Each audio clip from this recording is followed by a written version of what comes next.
Once you're into sim racing, getting the right gear becomes crucial. Once you lock into a brand or an ecosystem, switching out later can get really expensive, trust me. This video is a follow-up for my previous video, getting started with sim racing. Today, I'll show you how to upgrade your basic setup to feel like real racing gear, and without draining the wallet. So right off the bat, one of the biggest decisions you will have to make is either go with PC or console. Some of us already have a console sitting around, so that makes it a little bit cheaper to get into sim racing. This is where you really want to make a decision early on really what your goals are in the future. Because with PC, there's just so many more options for sim racing. Just to start, we have way more options for screens. Console is limited to one screen. FPS is really limited on consoles too, so you can't use the triple screen setups or even an ultra wide. Ultra wide works, but you'll have the bars on the side, so not optimal for sim racing. And like I said too, PC has the frame rates, so I mean the sky's the limit. In the future, it just keeps going up and up for frame rate. On console, you're limited to 60 FPS and sometimes 120 I've seen on Gran Turismo, but those games are really far and few between. The advantages with console though is it's easier to set up. Most of us, or some of us, already have it sitting around, so if you really want to get into sim racing, you already have a console sitting around. I mean, really you don't have to buy that much anymore to start racing. So let's talk about discipline. So here we really want to see what we're interested in, because really if you just want to race one thing, like F1, rally, or even GT cars, it all depends on what kind of rig that you should get, because your discipline will impact what kind of seating position that you need on your rig. If you just want to drive open wheel cars, such as Formula 1 cars or any other formula really, then if that's the only thing that you're interested in, then I don't see a point of getting a rig that looks like this, more upright.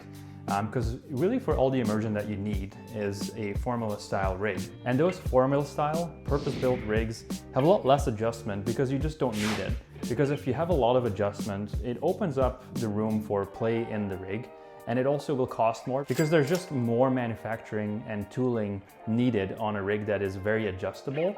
And sometimes you just don't need that. So if you want to keep the cost down a little bit, sometimes you can find a rig just built for you, only for what you need. But for most people, including me, adjustment is key. I prefer to do a lot of different styles of driving, so I want the option to be able to set up my rig just the way I like it, that's comfortable for me, and also something that will be able to change into a more reclined position, more upright. Like right now it's in the GT3 style, so more upright here, pedals are down low, and I also like the adjustability that you can move the wheel plate up and down and tilt it back and forth, so that way you don't have to have it right up in your face when you're driving GT3 cars, because that might be a little bit odd, because usually you just sit in a GT3 car more like an actual car in traffic than you're laying down and the steering wheel is about this far away from your face but your elbows bent. So if you get a rig that's very adjustable, it makes it very future-proof, because if you're driving just F1 and then one day you figure you want to do rally driving or you want to do GT3 driving or anything like that, or NASCAR, Formula 1 rig will work, but it's just not optimal for that. So again, adjustable rig is kind of where it is at. If you can, invest in something proper that's adjustable. It'll last you a lot longer and it will be future-proof. So that being said, let's talk about something I'm sitting in right now, and one of the biggest purchases you can make, either in cost but also in size, the rig itself. So this can really change your gaming setup to something that actually feels like a real cockpit. It really doesn't matter if you have the best wheelbase, the best wheel, the best pedals, all the peripherals.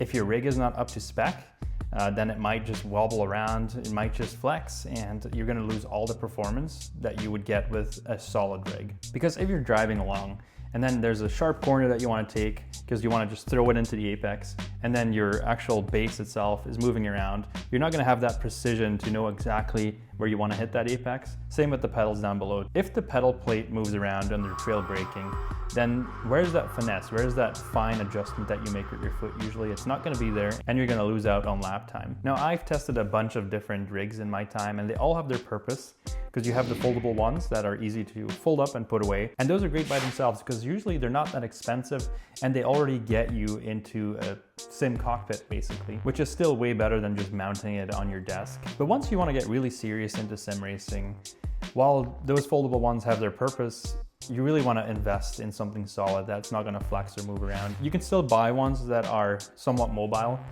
lighter to pick up. All the major brands right now do have that in-between category of a very solid rig, but also something that's still a lot smaller than, let's say, this one here, the TR8, just because you want to have something that you probably want to move into the room and then move to the side when you're not using it. So those are also available, and testing those, I mean, they're actually really solid. I'm currently using the trakracer TR8 Pro here and the SA11 seat.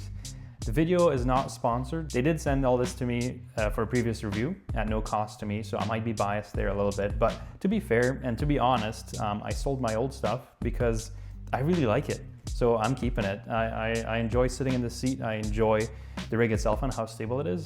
Like I said, done separate reviews. If you want to check them out, you can. One major thing too that I really like about the higher end sim racing rigs, as you can see right here, is the integrated monitor mounts.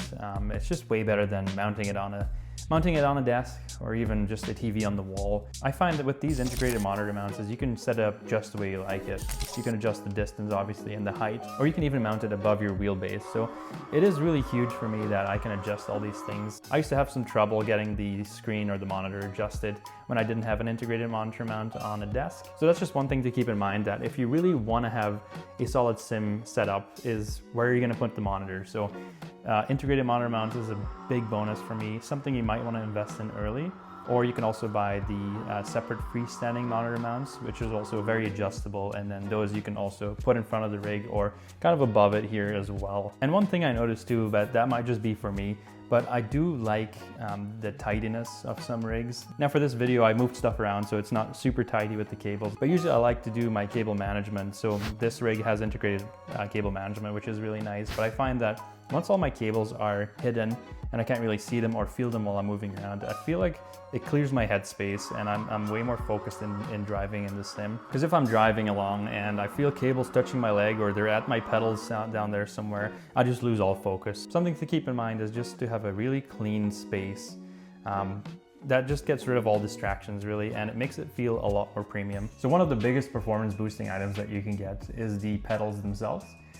Specifically load cell pedals. Because usually when you get a basic kit of a steering wheel and pedals, the pedals that come with it are usually not the greatest. They're not load cell usually. So with the load cell pedals themselves, it doesn't measure distance, but it measures pressure. So just like a real car, you're moving the brake fluid to the caliper so it can squeeze on the rotor. So everything else is nice, like newer steering wheels, bases, rigs themselves, like we just talked about, are really nice, good upgrade. But the biggest one definitely is load cell pedals, and then especially a decent set of those as well. It really improves the consistency that you can have in the corners and braking zones. One thing to keep in mind is if you're using a console, like I am, the brake pedals need to be compatible with your wheelbase, because you can't plug in the brake pedals themselves directly to the console. So it needs to go from the pedals straight to the wheelbase, attached, and then the wheelbase will attach with USB or USB-C to your console. With the PC, you can go directly from the pedals to the PC with a cable. There's no need usually to attach them to the wheelbase. PC, you can really choose what pedals you use because they don't have to be the same brand as the wheelbase, while with console, you're limited to that. I've owned a bunch of different pedal sets, and what I can say is it definitely makes the biggest difference in performance. For the longest time, I was using the Thrustmaster TLCM pedals, which are great pedals, don't get me wrong. And I recently just upgraded to the Fanatec CSL Elite V2 pedals. They're quite different in feel, but it brings the same basic formula to the table. I'm still testing these out so I can do a proper review in the future. So what I can see right now from the Fanatec CSL Elite V2 pedals is that they are a very good mid-level load cell pedal. Right now I see that Fanatec just released the podium pedals. You can have a lot more features in the higher end ones, such as ABS or any other haptics. But I think where the performance really sits right now is at the mid-level load cell pedals, which is where the biggest gain will be over basic pedals. Because from a performance standpoint, really a good load cell pedal, but not the most expensive one. I mean, it'll already get you 95% of the way there. There's really not that much of a performance benefit to spending a lot more in those pedals. I mean, it definitely will feel better. You might have a little bit more adjustability, but really if you're not in the high end of sim racing, I don't really see the point to buy them. Definitely not for me, because I'm not at that level myself. But for me, I think the CSL Elites are where it's at for me. But obviously you can test them out yourself and see which ones you prefer. So let's talk about my favorite subject actually, is the wheelbase and the rims themselves. Just something about it that I just love. So this really is the heart of your setup. It's what connects you to the car. It's also where all the feel comes from. But first, let's just talk about the wheelbase themselves. It's definitely one of the most expensive parts of your sim racing setup, depending on what you buy, of course. So depending on the price for the wheelbase, I feel like the scale to cheap to very expensive isn't linear to the performance that it gives you. I feel like the biggest jump from performance would be the basic $300 that you get for the the more basic wheelbases to about $800 or so is where it really picks up on performance. After that $800, there's still a lot of performance you can gain from getting even higher end ones, but the jump isn't that high, so you're gonna pay a lot more for a small difference in performance. So really, biggest jump, like I said, $300 to about $800. After that, it's really just preference on what you need. You're just paying a lot more for smaller gains at that point. So for a very long time, I was actually using the Thrustmaster TGT2, and I loved that wheelbase. It was awesome. It was really all I needed, and for the price, it's an awesome wheelbase. What else can I say? The only thing I would say it was lacking in is that it wasn't a direct drive wheelbase, but at the time when it came out, there wasn't that many available yet. And it's just such a good wheelbase that it lasted so long, and it's still getting sold at this point. Thrustmaster has made direct drive wheels for PlayStation that are actually less desirable in my opinion than the TGT2, just because there's a pro and a con to either one of them. And I feel like the pros don't really outweigh the upgrade from a belt-driven TGT2 to the direct drive wheel they have for PlayStation. Only very recently I upgraded here to the Fanatec DD Plus for a review that I'm doing. And I'm still in the review process of this wheelbase, but so far, I mean, it's awesome obviously, but it's also double the price of a TGT2. And I wouldn't say it's double the performance. So really what you're looking for is where the performance meets the value. So again, we come back to about $800 mark. I mean, you can go higher if you like, but $800 for the base entry-level direct drive wheelbases is really where it's at. I personally feel that the entry-level to mid-level direct drive wheelbases have come a long way in both performance and price. They used to be very expensive, and the performance, while it's very nice to have a direct drive wheelbase, wasn't a lot more than a really nice belt-driven wheel. Again, like the TGT2 or even the T300, which is still a wheelbase sold at this point. It's very outdated, but people still love it because it's still really a good wheelbase, and it doesn't cost as much as these direct drive wheelbases that you can buy right now. The good thing right now is that there's so many entry-level direct drive wheelbases on sale, just because they're becoming more and more popular. So you can actually pick one up now for not that much money compared to what they used to be. So if you wanted to upgrade from, let's say, a G29, I would say don't spend a couple $100 more and get something that's just a little bit better. If you have the budget, of course, then I would say upgrade for a direct drive wheelbase.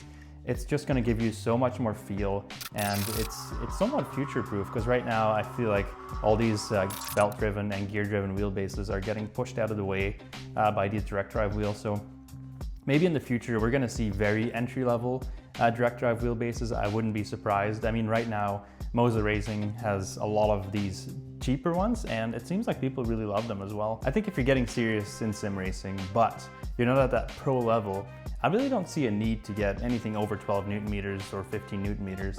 I think 8 Newton meters might be, a little bit less than what you need, but it's still very manageable.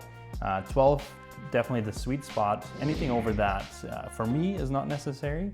But if you feel like you need more, let me know in the comments, because I'd love to know what everybody is at in Newton meters, and let me know what you're running at, because I'd love to know what everybody else is doing. So for the next chapter, let's talk about wheel rims. One of my favorite things to talk about. It's just what connects you to the wheelbase, and I'll have a good quick release. So really what you need in a wheel rim is what kind of disciplines, again, you're running. This is a Formula style rim, and obviously it's made for open wheel racing, so Formula 1 or anything like that. I also use it in ACC, so GT3 racing. It's great for that. Has really nice, shifters, has all the buttons that I would need. But if you're looking for drifting or rally driving or anything like that, or even GT3, you might want to have a round rim as well, just because once you lose this and it's starting to spin around, it's very hard to get control of it again, basically, especially if you let it go, just because, your hand sits in this. So once you let go, it's gone. So you might want to buy the wheelbase by itself and a rim separately, just because sometimes if you get a bundle, you might get a wheel like this. This was a bundle.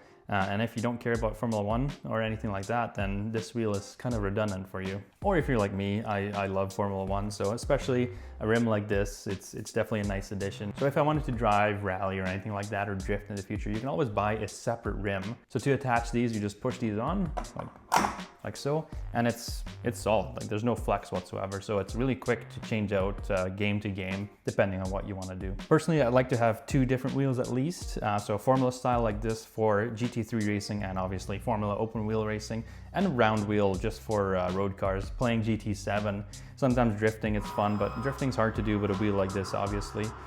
So if you can have something round that slides in your hand, that'd be perfect.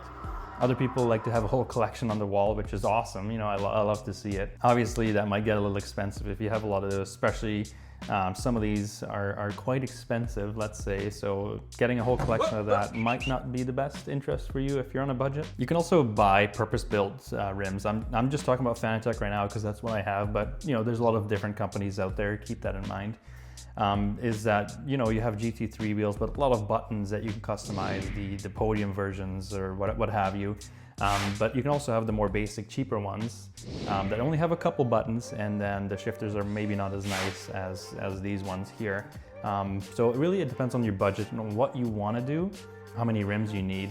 So obviously I would say start maybe with something as a bundle, because it's a little bit cheaper with a round wheel, so you can do really everything with a round wheel. Or if you really just want to focus on one thing, a bundle might be for you if the bundle's correct. Or buy the wheelbase separately, save a little bit of money by not buying a bundle and really just mix and match. So buy the wheelbase, buy the steering wheel separately, and the pedals really just to see what fits you, just to make sure that it's future-proof, so you don't have to buy this, sell some parts, and upgrade again in the future, which is definitely something I've done more than once. So let's talk about the quality of these, because I feel like that's important as well, and sometimes overlooked if people get cheaper ones. As you know, the saying, the chain is only as strong as the weakest link, and the link being, you know, it's attached to your whole setup. So if this isn't right, or it's loose, or it's not working properly, the rest is also not going to work properly, because this is your feedback that you get is right here in your hands. It also adds to realism. I find if you have a really nice wheelbase and a wheel, it just makes everything feel so much nicer. But again, it all depends on the budget that you have, of course. I mean, right now, even the lower end wheelbases and wheel rims are actually quite good. So maybe watch some reviews on what you plan on buying and see what people say. Or see if you can test one out close to you.